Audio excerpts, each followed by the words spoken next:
Corporal Michele Pihera, Michele Pihera, Gwinnett County Police Department Public Information Officer. At around 4 o'clock this morning, our officers assigned to our North Precinct were dispatched to a discharging firearms call here on Express Lane in unincorporated Buford. When they got here, they found one victim was suffering from gunshot injuries, and that victim was eventually taken to a local hospital where I've been told he is currently undergoing surgery. At the time, I was told that his injuries were determined to be non-life threatening.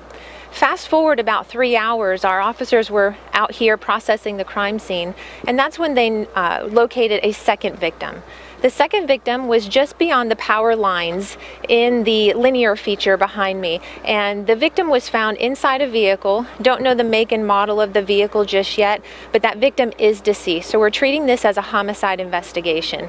Right now we've got crime scene investigators here at the scene. We've got homicide. We also have our K-9 unit out here doing a ground search, and we have our helicopter up in the air doing an evidence search and searching for additional victims. Right now there's a possibility that there are additional people involved. However, we don't know if anybody else is injured. We don't know who the shooter is or are, but we encourage people to call Gwinnett County Police or call Crime Stoppers if they have any additional information.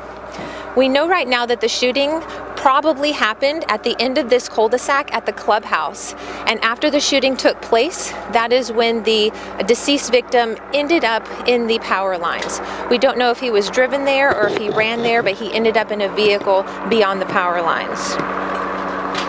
So you don't know if he drove there himself or he was behind the wheel and drove himself from the original scene? Or he was...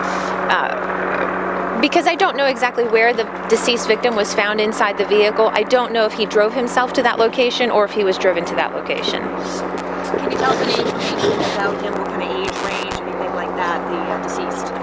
I don't have an age range of the deceased, but I've been told that the victim who is at the hospital is in his early 20s. I don't have a race of any of the people involved, but we're hoping that the victim at the hospital recovers from his injuries. The lead homicide investigator just traveled to the hospital in order to get a statement from him, and hopefully he'll be able to provide more valuable information as to exactly what happened here. So he wasn't able to say much at the beginning or tell anybody what had happened initially, or that there may be more victims to look for? We don't know exactly what statements were provided early this morning around 4 o'clock to our first responding officers and to the paramedics. But while we were out here and we were, doing a search of the area, that's when they came across the vehicle that had the deceased person inside. That deceased person inside the vehicle is actually in Hall County, which is just very, very close to this location.